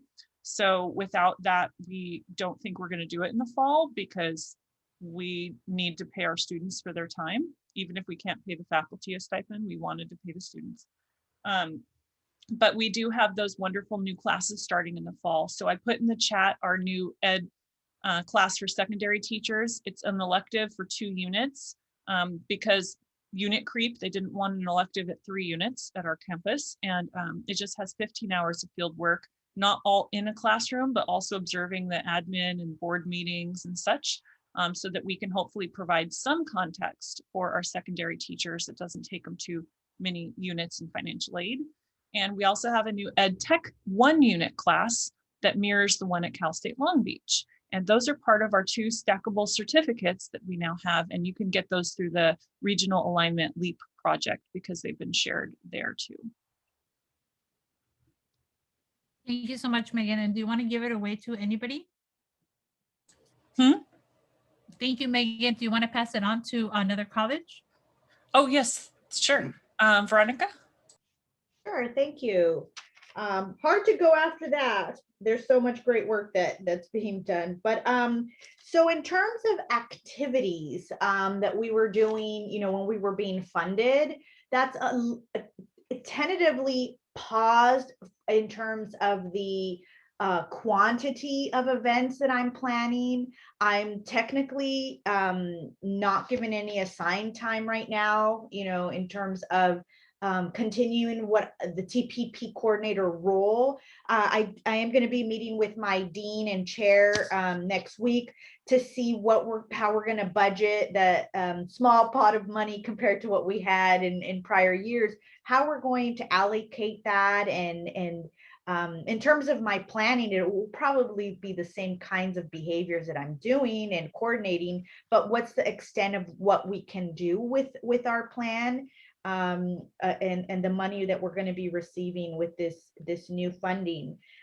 So what has been going on so far is we had just had a workshop yesterday, actually, transferring to the CSUN Liberal Studies or the credential program. And we had about 36 or 40 students that attended, all different stages, that wanted to, either apply to a credential program, or especially there's a lot of interest in the credentials needed to teach special education in elementary or special education, at a middle or high school. There's a lot of interest in students learning how they can become teachers for programs like, I don't know about other districts, but LAUSD has a preschool for all learners, the special needs preschool programs that are part of the elementary school, and learning about earning a credential and an authorization. So we focused a little bit on that for students, and then just the traditional transfer. We will be planning some of our regular workshops like the CBEST. I don't know that we're going to be working on anything like the CSET because our home CSU has a coursework embedded within their program where they can do the Cset Waiver. So I don't think that the Cset workshop will be something that's funded at Mission in the near future. Veronica, Uh-huh. you're done talking. Can I talk about that CSET waiver? Sure. And we're doing, teacher panels. I am reusing the workshops that I recorded for our Teach regional workshops, for our current ed courses and practicum courses for students to earn those hours in their alternative approved methods. And we just submitted a modification of a certificate, which is kind of being treated as a new certificate. We're going from a 36 unit certificate to an 18 unit certificate of achievement. It's currently, we're waiting on the LMI data from the LAOC region and the COE to be returned back so that the process continues. It's going to be an integration of child development and education. It's going to be called the School Age Care and Education Certificate. And it's, as I mentioned, 18 units. It's going to be 4 child development courses that are related to education and the 2 ed courses. So our CD1, CD11, which is our home, family, and community, and then the CD45, the special needs, 46, the school age programs, and our 2 education courses. So that's in the pipeline, and that's what we're doing at Mission right now. That sounds so awesome. That I just love hearing all the things that are happening. I wanted to talk for just 1 minute about the CSET waiver, and this is just what I experienced myself with one of my colleagues back in No Child Left Behind time. Okay, does everybody remember Nickelby? The CSET waiver is a fascinating thing. They used to do an MSAT waiver before CSAT came about. And it was the way that the CSUs would it was like an attraction. Hey, come to us. You can do the waiver. You take this program. You can skirt that test. You don't need to do it. Don't have to worry about it. But guess what happened? We had a whole slew of teachers that fell under that umbrella. And then legislation changed with No Child Left Behind. So all of those people that did the waiver were then considered not qualified under No Child Left Behind. And they had to go back and go take the CSET, some of them 5 years after they had already started teaching and they already had a master's degree, and they had to go back to take that test because new legislation said it was no longer waived. So I appreciate our CSUs with what they do with their waivers, what they do with ITEP, what they have in terms of these opportunities for our students. But I always think we need to be really careful anytime we are suggesting, or maybe not suggesting is not the right word, but when we give our students the tools to skirt some of the requirements, it's important to know that those might come back later and you still might have them. And so I just wanted to make sure I shared that because I literally was working with a professor, or excuse me, not a professor, a friend of mine who was a K-12 teacher who went the pathway as she was told by her counselor. And then 5 years later, she got screwed and had to go take another test, years later because she did it the one way. So I just want to make sure I share that because a lot of times we'll, try to fast track our students as much as possible. Or ITEP, perfect example. What a fantastic program. How unfortunate that if our students do ITEP, the majority of them will be on the bottom of the pay scale until they go back to school once they're a teacher. So you fast track them at the beginning and then they get paid $30,000 instead of $50,000, or 35 instead of 50. So I want to make sure that as we're having these opportunities from our CSUs, which I understand the rationale on their side, but sometimes our students are hurt by them. And so just make sure that no matter what you share with your students, tell them both sides of it. Here's an opportunity with the waiver, but you need to know that if you go this route, there's a chance that the rules could change later and you might have to take the test 5 years from now. And you can say, my friend, you could get my friend, but you can, so it's like one of those things where I just want to make sure that we're always fully informing our students, because like with ITEP, and I'm going back and forth here, but ITEP is like this carrot that's dangled all the time as an incentive. But when you dive deep into ITEP, and if you're looking at the longevity of a program or of that, sorry, of the person in, you know, in a career, ITEP usually is not the best strategy. It gets them in faster and they get paid less until they go back to school. And so then we lose them in terms of retention. They don't always stay with us. So I appreciate sharing those things, but I always am hesitant because I've had my own colleagues and friends get messed up over it. I have a friend right now who's been a teacher for 27 years in Burbank Unified. And she ended up she screwed up her requirements. And like, it's like she forgot to do her senior project before she started her credential at CSUN. So her entire credential was considered pre-baccalaureate. And so as a 27-year-old veteran teacher or 27-year veteran teacher, she gets paid like it's her 4th or 5th year of teaching with somebody who's more credentialed. Do you know what I mean? It's so we want to make sure people can make a good living in our field. So sorry for the large tangent there, but it's really important that we make sure that we know all those little pieces. Even if we're told one side of it, find out what the other side is. So that way we're telling them the full story. I agree with you, Renee, and I think it's very important. And it's something that I didn't know either until you mentioned it to me, that I started really looking into it. So we just had a meeting too with Kelsey Dominguez, and they were dangling the carrot of the ITEP. And so we have another meeting coming up, and it's not that it's wrong, it's a great program, but I need to know. Well, it's like both sides.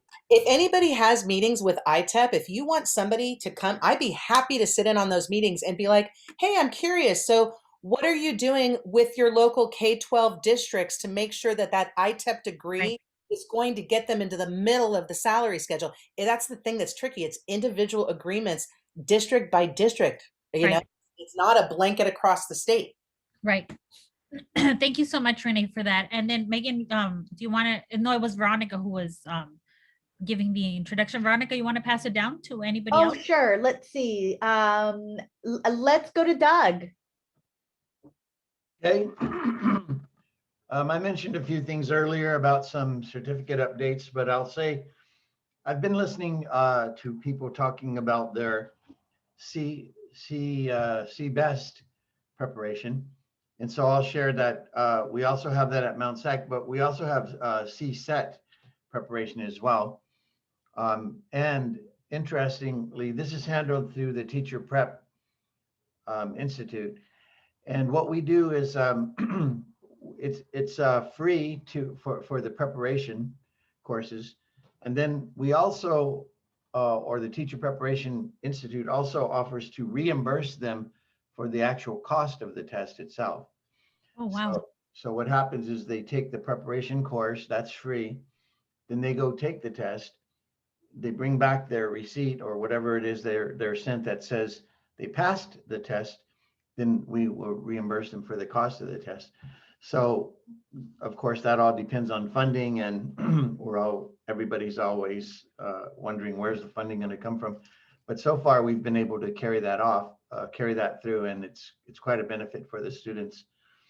As far as you guys, Renee, you were talking about you have conveners. That's awesome. I wrote that down. When I was coordinating teacher prep, what I did is I recruited professors from the various departments in the college itself to do the CBEST test preparation. We had 6 separate 2-hour workshops convened by professors in that area. And so that's how we handled that. And we gave them a stipend as well. Doug, can we take a content approach then? Because one of the tricks with any of these tests is how do we can't cover all the content in the time that we have to train the students. And so a lot of times with the people that I've hired, I've asked them to do more like overview and then strategies.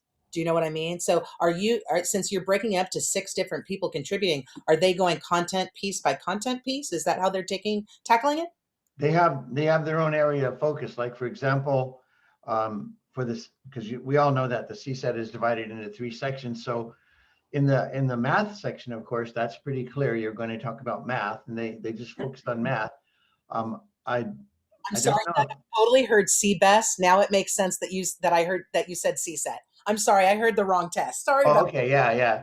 CBEST is pretty easy. It's just a two segments. I think it's math in the morning and then the reading and writing in the afternoon. So anyway, just wanted to share that that's how we do that. As far as things, I mentioned this before, but I'll mention it once again.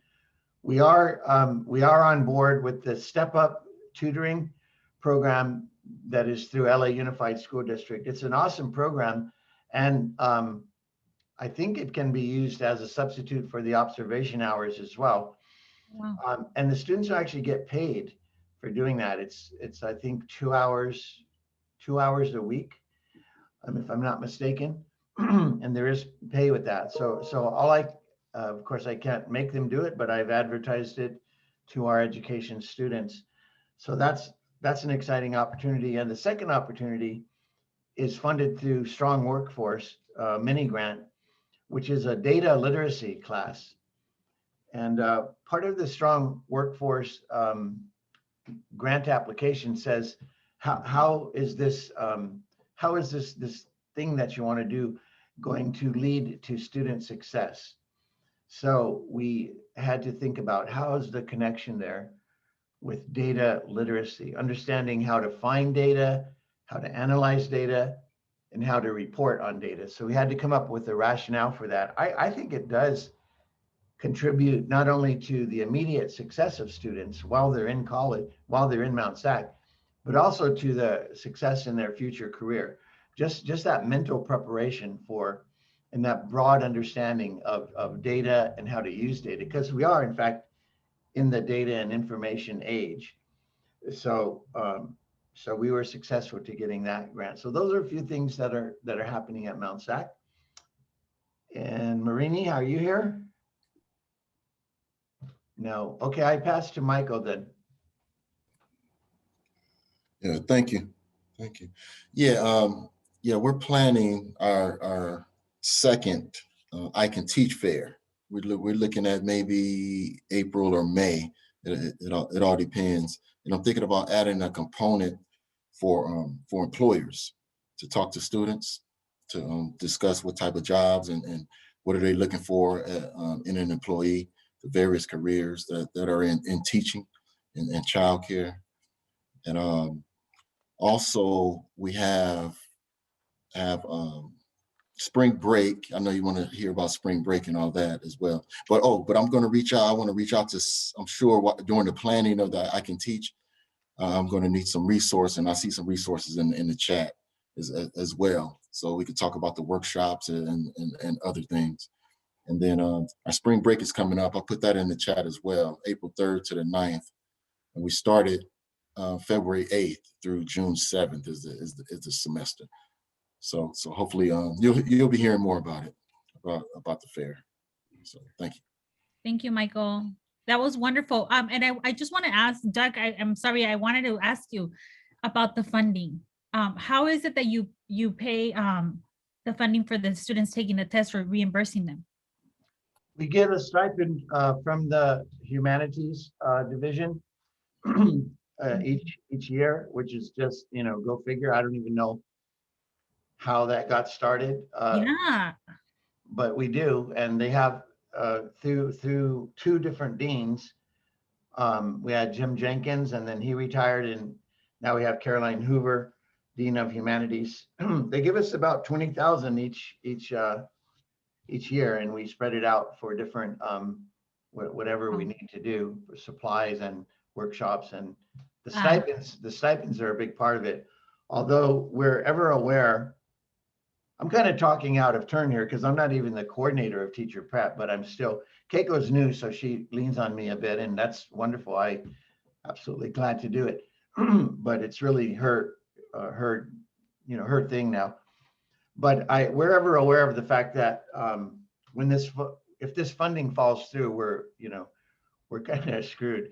We have all these mechanisms in place, and I guess what any of us would do would just say, oops, sorry, we're out of money. We can't do this anymore. Yeah.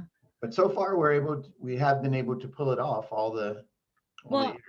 I'm thinking because it's coming from the general funds, that's why it's not as questioned. Like for us, we have, it's federal funding, state funding, but I'm thinking that's the reason why you're able to do it. It's the department budget that they allocate for the department, right? It's out of that budget. It's hard to say, Yadira. It's TPI isn't really in it's not a department, it's just a standalone institute. Right. And so that's why it's just strange. I don't really even know the history of it, how it started. It started, our TPI program has been up and running since 2000. So Kathy Hankins was coordinating it then. I don't know how they made that deal, but they did. And curiously, we lost our Perkins funding, which I guess would be considered federal funding. I don't know how that happened. We had an ambassador program, which was why I always wrote for Perkins application funds, justifying it through the ambassador program, which was, the ambassador program was TPI members who would go out to the different classrooms with the professor's permission and give about 15-minute talk about teacher preparation. And, have you ever thought about being a teacher? Oh, look, it's so cool. You get these holidays and you get these different things, a lot of independence, whatever, selling the profession and inviting them to an orientation for the Teacher Preparation Institute. I always got generous Perkins funding for that, but I have to check with Keiko. I'm not sure how they lost it. So I'm not saying anything that nobody doesn't, that none of us don't know about already. Funding is always very precarious, and sometimes you have it, sometimes you don't. I do want to say though, this is one more thing I can add. Sorry if I'm talking too long. We did, just up until last year, had a STEM TPI program. They called it TPI 2 with the 2 up above, like when you square a number, or when you put a number like to the second power. And it was run by a chemistry professor, Charles Newman, but he retired. So we no longer have it. And plus he lost his funding. So he ran that through an NSF grant. That was the NSF grant. Yeah, they Yeah. actually presented in one of our meetings. Yeah, we're Oh, familiar okay. with that grant. Yeah, I was just going to mention that. Thank you, Bobby. That yes, he and his partner, another chemistry professor, actually got National Science Foundation funding, and they had a grand slam. They got $650,000 stipend for I think it was a 3-year Yes. program. Yeah. Unbelievable. Yeah, And- it was an unbelievable project that they presented to us with Leah and Bobby. You guys remember? I was actually wondering, Doug, you guys did not. Yeah, they did. Yeah, I invited them to present to one of our meetings. Yeah, it was a great Yeah. project. So that was really awesome. And that was 100% focused on STEM, single subject teachers. So we had that for a few years, and just like so many other programs, hey, the funding is no longer there. Plus Charles is no longer there. So it's just, I'm sure we all have those, bones sitting in the desert of programs that used to exist, but the funding is no longer there. So, Well, and a lot of times when a person disappears, a program disappears. well, this was kind of coincidental. They both disappeared at the same time because he was out of funds. That was his last year, and they did not renew the funds. They always tell us this, right? For the funding, here's your funding, and now you have to figure out how to keep it going. Sometimes we figure it out, sometimes we don't. I want to give a quick little kind of tip if people have, I'm not sure, does every college have its own foundation? Mount Sac does. I don't know who else does. Okay, Rio Hondo, yeah. okay, so I was hoping majority, if not everybody, but if you don't currently have a foundation account, I would highly suggest that your program gets one. And I just learned this myself when I was at Canyons. I didn't even know that we could have them. But what happens is if you have any funding that you can put in the foundation versus in your traditional accounts on campus, like not grant funding, but say you do a fundraiser, say you have somebody that sees what you're doing and says, hey, I want to donate $500 to your group. You need to run the money through one of two places. You either run it through a foundation account or you run it through your student club account. Because those are the two places that you have flexibility with funding and you can use it how you need it versus how the grant or college dictates how it needs to be used. Does that make sense? So if anybody's looking at how do I do student stipends, if you can create those other accounts, either with your club account, but with your club account, then all your students have to vote on it.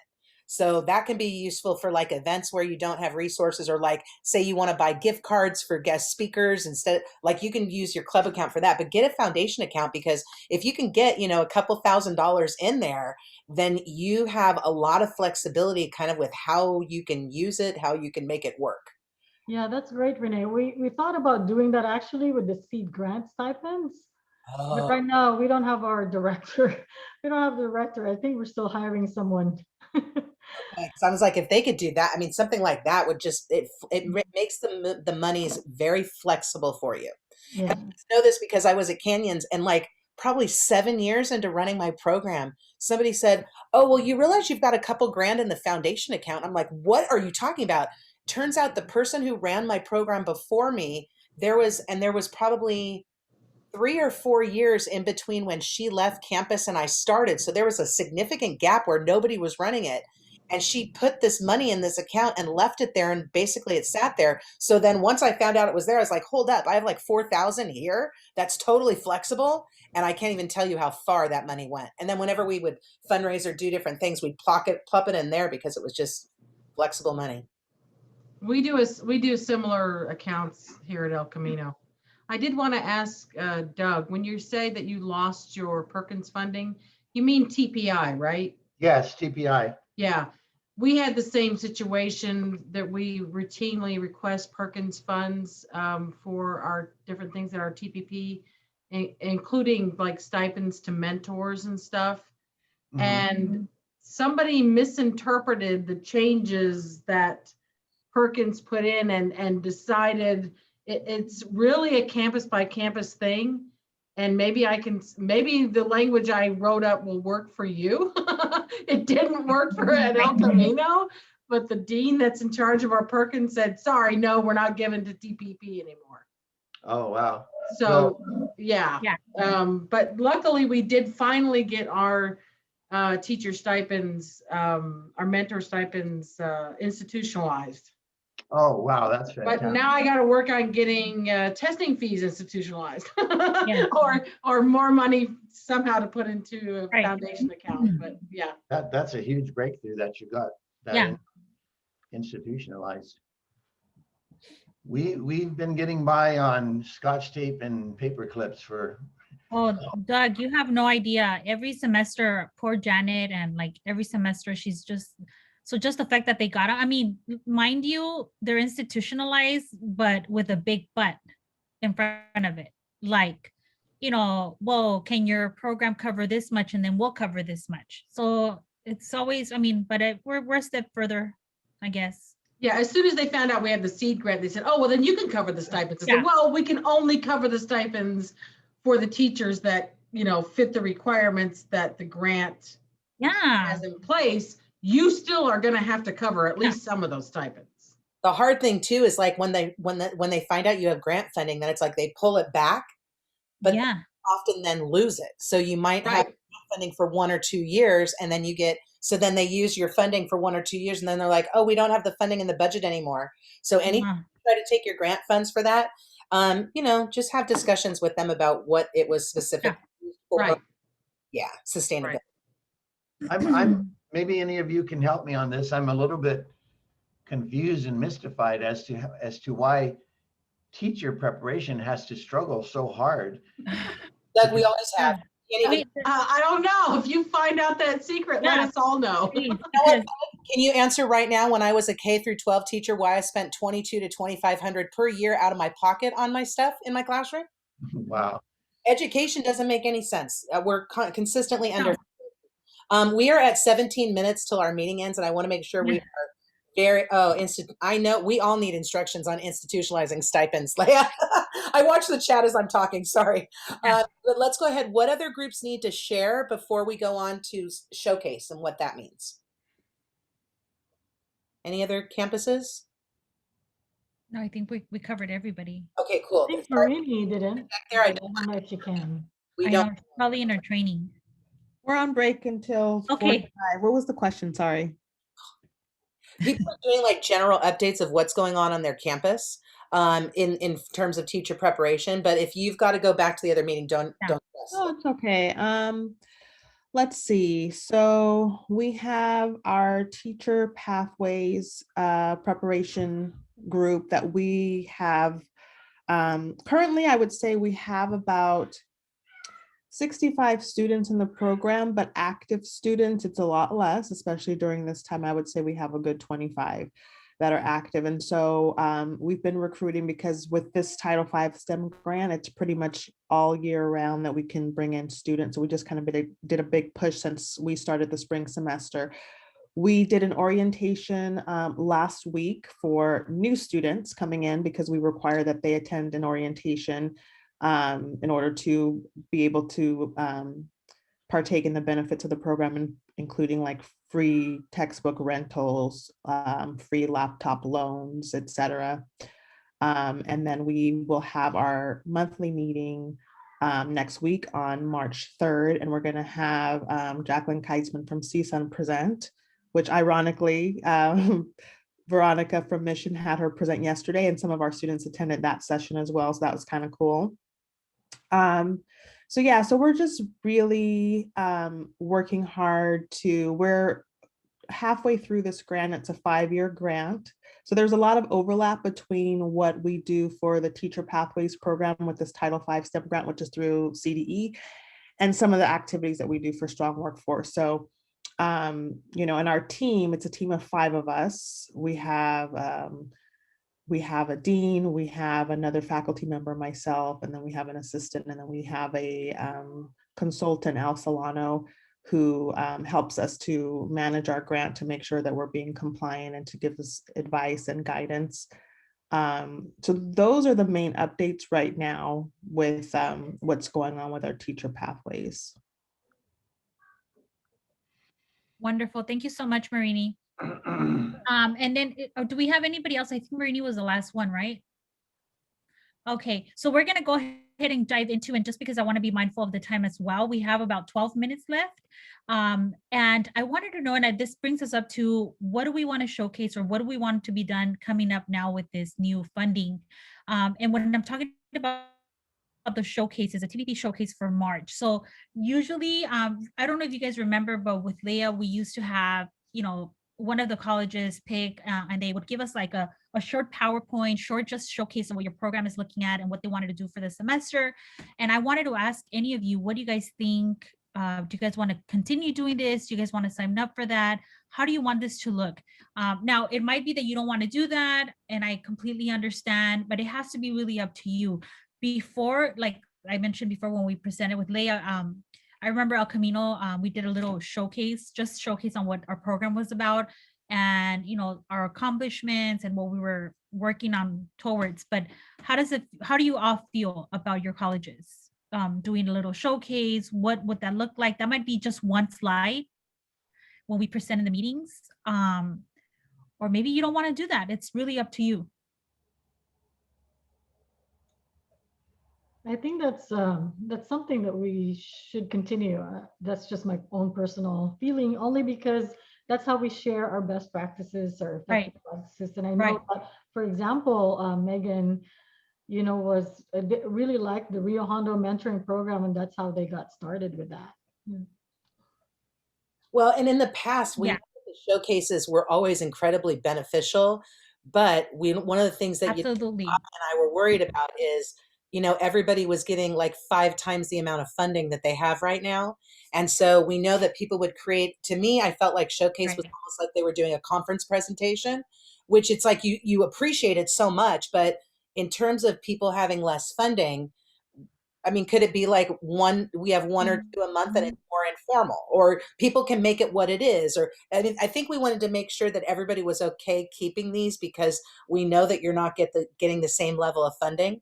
But it would be totally voluntary. It would be like you volunteer to say, oh, I'll go in May.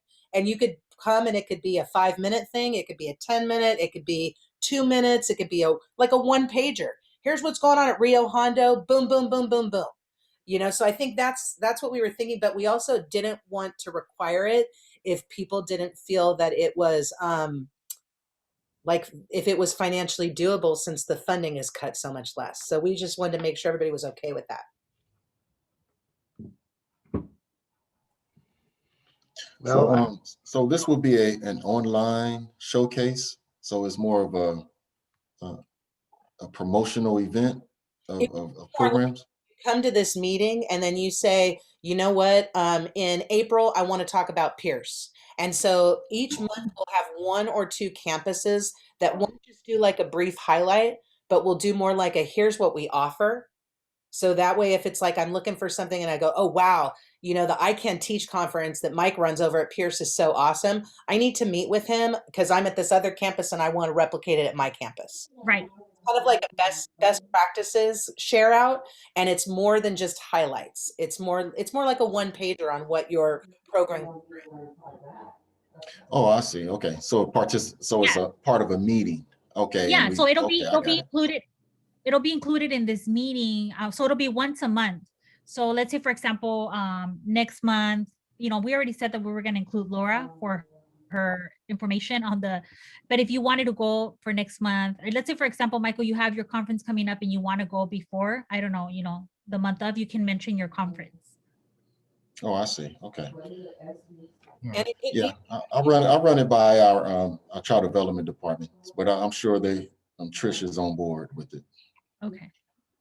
So then I'm going to put down my notes. We are keeping it, right, you guys? So I think it's beneficial, like Leah mentioned. And it gives everybody an idea to see where everybody's at and everybody, you know, what they're doing. It doesn't have to be long. It can just be like one slide, informational. Thank you, Veronica. Okay, so I guess we have a majority, Renee, that they want to keep it. And I can shoot it out via email to see who would like to go next month to just share for a few minutes about their program. Unless somebody who's on today, if before we wrap today, if you say, hey, I'll be the first one to go. But the idea is, you know, we'd like to have one or 2 a month and talk for a few minutes and just really showcase what you do. And hopefully other people will replicate some of your best practices. Okay, excellent. I'll shoot that out. But if anybody who's on the call today, before we get off, decides that they want to be the group that goes in March, awesome, let us know. If not, no pressure though. Just want to share some upcoming events that are coming up. And I want to make sure that everybody has the links in case you want to check them out further. We have CCC AOE, which starts next week. I can't believe it. This is a conference TPP presents at.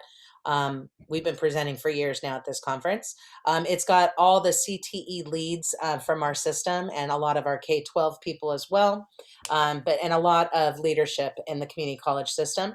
And so I just want to point out at CCC AOE, I have included the different projects that are going that are related to this. So LEAP is going to be giving a presentation on Tuesday, March 16th. We also have Leah and Kathleen. Leah is going to be talking about what you guys did with the Teach for LA conference in a second session, which is going to be on Thursday, March 18th. And then we have 3 other sessions that are also going as well that I included as like FYI, if anybody's interested. For some of you who are on the ECE or EDU communities of practice, they will be presenting at the conference as well on Wednesday, March 17th. And then we have some other kind of side groups that we work with, but not all the time, that are also going to be there. So I included in case people are interested.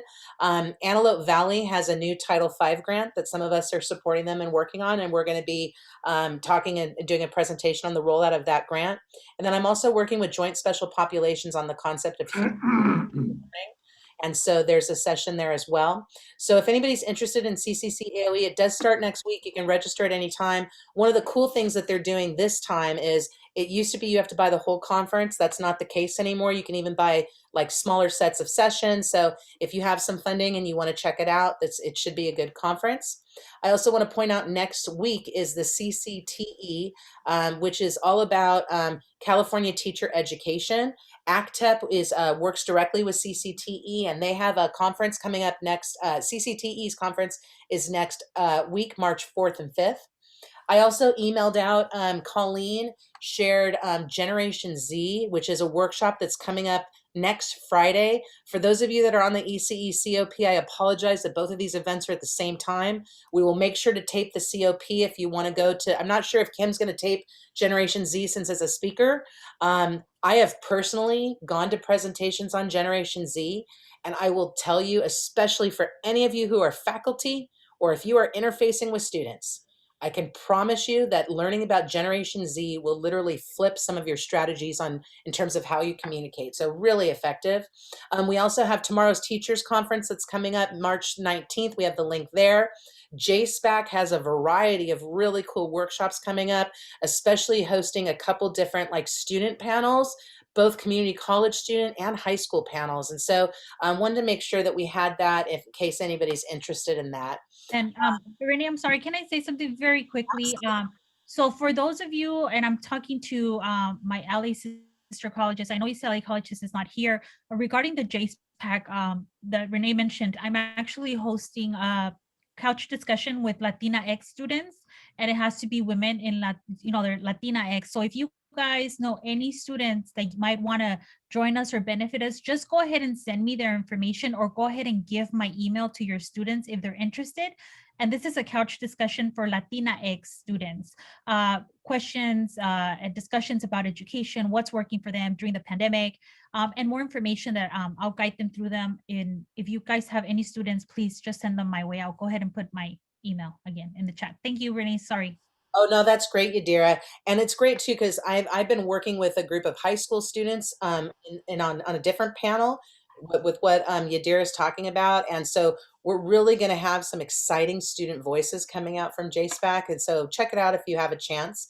I think it will be useful. Also, I want to point out Megan has shared a couple things in the chat, including ACTEP general meeting with CCTE is coming up on March 2nd, and she's got the information there, including the meeting ID. She also is including the link for our TPP meeting, which is happening later today. It's the monthly meeting that happens, and with TPP, we're joining with ACTEP. And beginning today, we're starting a quarterly meeting of the two groups coming together. Both the meeting ID and the password are in the chat. Everyone is welcome. If at any time you want to be on the listserv for the larger TPP on the statewide, just let me know. I'll put you in, and then you can pick and choose whatever meetings you'd like to come to. But please know that everybody is absolutely invited. Before we go into Bobby doing some quick updates on the website, I do just want to make a point to note to everybody. We will have a Teach for LA conference in May. We'll do some basic updates during this meeting, but that is going to be a subcommittee that will meet, 2 or 3 times to just kind of put the whole conference together and whatnot. So we don't have dates. We don't have a lot of information yet, but we are planning to run a Teach for LA conference in May. I do want to let you know that in terms of the presentations, not only will we be asking for general presentations with ideas coming from the different campuses, but we will directly take the list of topics that were talked about during our LEAP process, and we will make sure that we include those topics within this conference. So with that, Bobby, could you tell us quickly about the Teach LA website and anything that we need to have on our radar there? Yes, I need to share screen though. Okay. It says Can you guys hear me? It says it's disabled. It should work now. For some reason, it's not letting me co-host. I just made you host, so it should work. Okay, there it goes. There it goes. Okay, you can see the screen, right, that has the website on it. So to make sure, I just want to make sure I shared the right screen. So I wanted to quickly say, because she was mentioning all the upcoming events, that I try very hard to put all these on the calendar, but I wanted to show you, this is the main statewide website. Under events and calendar is the events calendar, and you can go there, and hopefully they're all there. If I've forgotten something, like there's JSPAC right there. Well, I'm sorry, I'm not on the right one, but there's JSPAC. There's some other ones. If there's something I missed, or if you have an event that you want to go in the statewide calendar, just email me and I'll add it to the calendar. That's March's calendar so far. It's got blocks for, the CCOE and all those. Yeah. So I wanted to show you that. But the other thing is that the Teach LARC website, I wanted to specifically mention it because I know that at least Doug Mount Sac wasn't a previous partner on our strong workforce. So like if you go to the page that has the colleges, Mount Sac is not on there. Leah is the lead on this website. If you contact Leah, she can get you added to this website. And for those of you that have forgotten, The login page, we each have our own login page, or if you're new and somebody else used to do your updates, if you go to the same website, teachlarc.org/login, and then you put your login, where it's just El Camino, it'll bring you to your specific college page so that you can do updates. You can edit, you can add things in the latest news. You can see we haven't been updating this page, which I'm ashamed of. But I was gonna say we haven't updated that. Yeah. yeah, I know. Sorry We guys, haven't- because we I'm haven't been actually updating the page. waiting. I'm I had a actually period waiting where for- I couldn't remember my password. It's some, it's like 25 jumbled up letters and numbers, and I couldn't find where I'd put it. And so I couldn't remember the password. And I didn't want to tell you again that I needed to reset it. But I found the password, so we'll start updating again. I actually have to wait for our strong workforce money because all those web guys, Oh, yeah, they all require money. I get it. But I just want to at least make, Doug aware of it so he could tell either he Yeah, could thank do it you. or he could give it to his lead at his college for TPI. But we can add you to this page and you can have your own page and Thank you you. can I put appreciate updates on that, there. Bobby. Yeah. I will do that. Renee, thank you. Sorry, guys. I have to run. I have to run out, Renee. I have something coming up, but I wanted to thank everybody for joining us, and I wanted to thank everybody for allowing me to take over what the beautiful work that Leah has done. But I'm gonna go ahead and step off, and I know that Renee's still here and Bobby, but I will see you all next month. I did go ahead and write down Veronica wanted to present in April. Thank you so much, Veronica. And Leah, you wanted to present in May, so I appreciate you both. I will go ahead and add you to our next month's, to the coming meetings, and then we will keep you posted via email. I have to run. It was so nice to see you and to feel everybody's positive energy. Have a wonderful weekend. Have a wonderful rest of your Friday. And then I will see you all next month, but we'll be in communication. Thank you, Yadira. I was wondering too, as Yadira's logging off, Leah and Megan had mentioned about the Canvas shell, and I'm wondering if it would be okay if we could have that be part of next month. Either that, or because there's only a few of us, so I don't know if you want to either send me a blurb and then I can email it out to everybody, or if it would be better to put it on the agenda for next month so we can have like a more of a deeper dive on it. What are your thoughts for the two of you? Yeah, or it can be part of our presentation actually in May if you want that. Okay, Megan, what do you think? I don't think mine can be viewed. I was trying to share it with Doug, but I think you have to join my portal to see it. So I definitely would have to screen share and do a walkthrough. Okay, okay. So I could be on the next agenda to be sharing my showcase, I guess. But I think I would focus on sharing my website and talking. I don't know if I'll be making a one pager, but I would probably show what my website looks like because we have redone it, and then show the Canvas hub and like talk over sharing those instead of sharing a screen. Okay. And then it could be recorded and folks could see later. Yeah, that would be great if that's okay with you, Megan, and if it works schedule, but if it needs to be later or anything else? No, it's fine. So that's March 26th, right? Yes. All right. Okay, excellent, excellent. Well, thank you. Thank you, everybody. Any final questions or thoughts or anything as we're wrapping up for today? No? Well, thank you I want to make sure I see Bobby's face.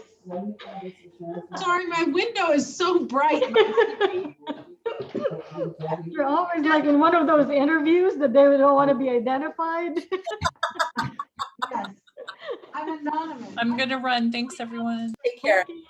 Thank you. Everybody have a great day. Okay, have a good If I day. lower Thank the you. blind, it doesn't help all that much. And it does So actually. glary.